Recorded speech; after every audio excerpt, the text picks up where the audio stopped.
Good day everyone.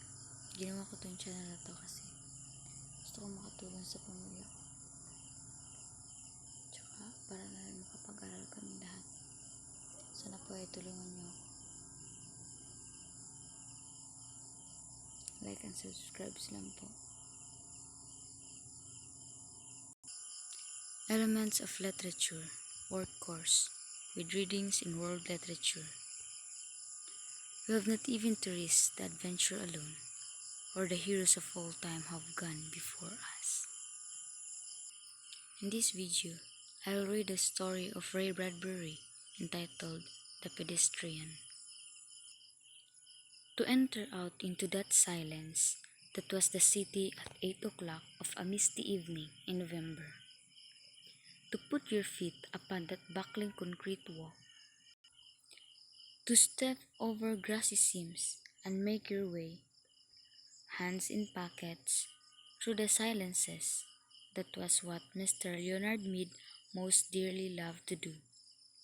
He would stand upon the corner of an intersection and peer down long moonlit avenues of sidewalk in 4 directions, deciding which way to go. But it really made no difference. He was alone in this world of Anno Domini 2053, or as good as alone. And with the final decision made, a path selected, he would stride off, sending patterns of frosty air before him like the smoke of a cigar. Sometimes he would walk for hours and miles and return only at midnight to his house. And on his way, he would see the cottages and homes with their dark windows, and it was not unequal to walking through a graveyard where only the faintest glimmers of firefly light appeared in flickers behind the windows. Sudden grey phantoms seemed to manifest upon inner room walls where a curtain was still undrawn against the night. Or there were whisperings and murmurs where a window in a tomb-like building was still open. Mr. Leonard Mead would pause, cock his head, listen, look, and march on, his feet making no noise on the lumpy walk. For long ago, he had wisely changed to sneakers when strolling at night, because the dogs and intermittent squads would parallel his journey with barkings if he wore hard heels, and lights might click on and faces appear, and an entire street be startled by the passing of a lone figure, himself in the early November evening. On this particular evening, he began his journey in a westerly direction toward the hidden sea. There was a good crystal frost in the air. It cut the nose and made the lungs blaze like a Christmas tree inside. You could feel the cold light going on and off, all the branches filled with invisible snow. He listened to the faint push of his soft shoes through autumn leaves with satisfaction and whistled a cold, quiet whistle between his teeth, occasionally picking up a leaf as he passed, examining its skeletal pattern in the infrequent lamplights as he went on, smelling its rusty smell. "Hello, in there," he whispered to every house on every side as he moved. "What's up? Tonight on Channel 4, Channel 7, Channel 9? Where are the cowboys rushing? And do I see the United States cavalry over the next hill to the rescue?" The street was silent and long and empty, with only his shadow moving like the shadow of a hawk in a mid-country. If he closed his eyes and stood very still, frozen, he could imagine himself upon the center of the plain, a wintry, windless Arizona desert with no house in 1,000 miles, and only dry river beds, the streets, for company. "What is it now?" he asked the houses, noticing his wristwatch. 8:30 p.m.? Time for a dozen assorted murders? A quiz? A review? A comedian falling off the stage? Was that a murmur of a laughter from within a moon-white house? He hesitated, but went on when nothing more happened.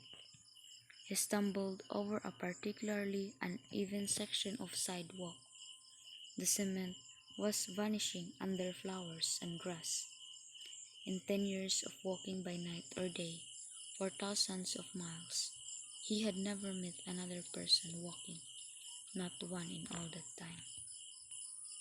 He came to a cloverleaf intersection which stood silent where two main highways crossed the town. During the day, it was a thunderous surge of cars. The gas stations open, a great insect rustling, and a ceaseless jockeying for position as the scarab beetles.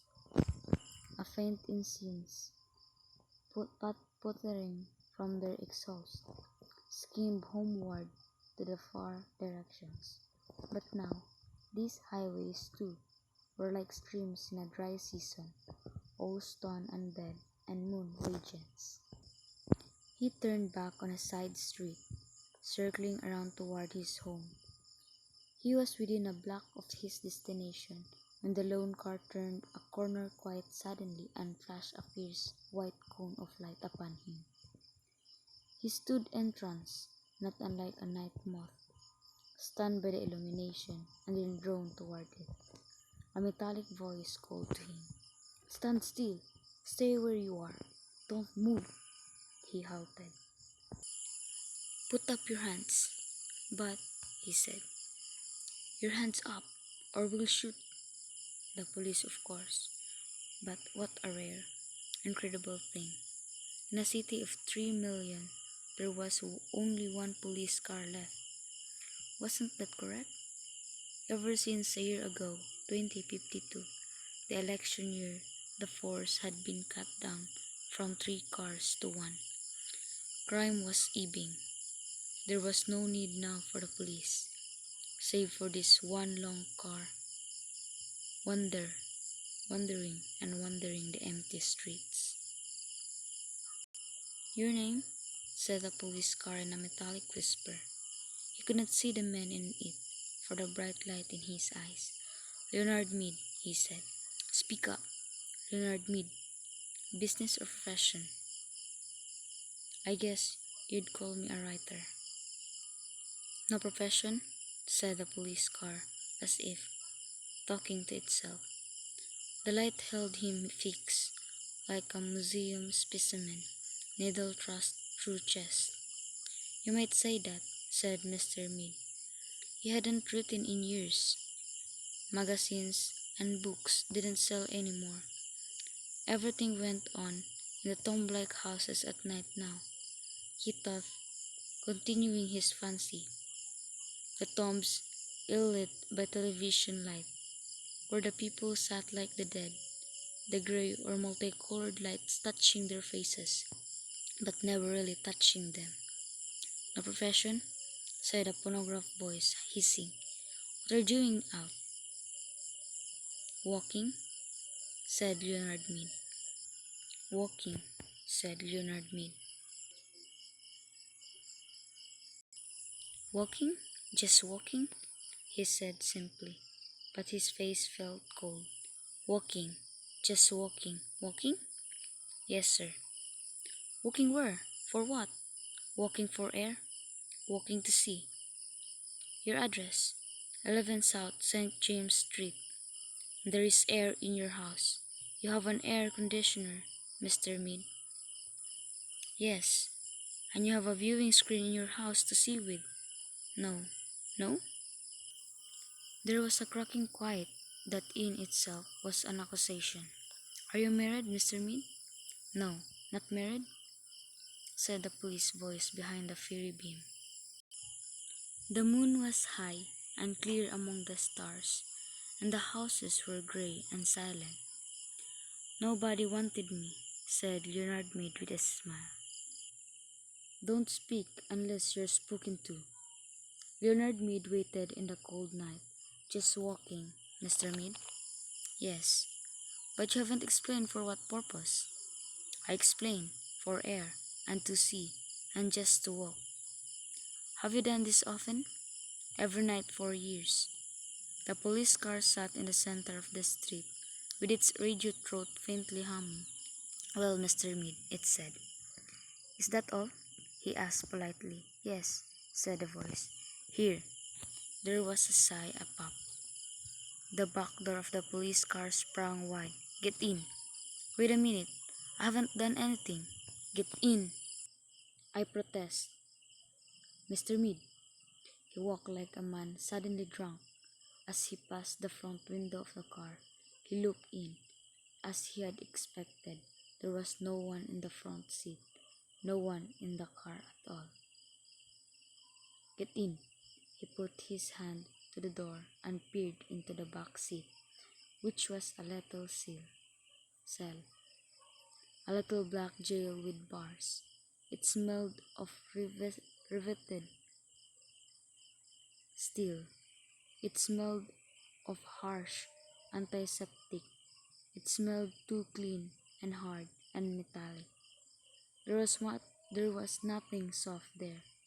Now, if you had a wife to give you an alibi, said the iron voice, but where are you taking me? The car hesitated, or rather gave me a faint, whirring click, as if information somewhere was dropping card by punch slotted card under electric eyes. To the Psychiatric Center for Research on Regressive Tendencies. He got in. The door shut with a soft thud. The police car rolled through the night avenues, flashing its dim lights ahead. They passed one house on one street a moment later. One house in an entire city of houses that were dark. But this one particular house had all of its electric lights brightly lit.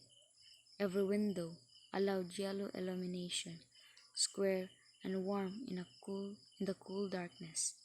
That's my house, said Leonard Mead. No one answered him. The car moved down the empty riverbed streets and off away, leaving the empty streets with the empty sidewalks and no sound and no motion all the rest of the chill November night. That is the end of the story of the Pedestrian. This is Bradbury, a writer of fantasy.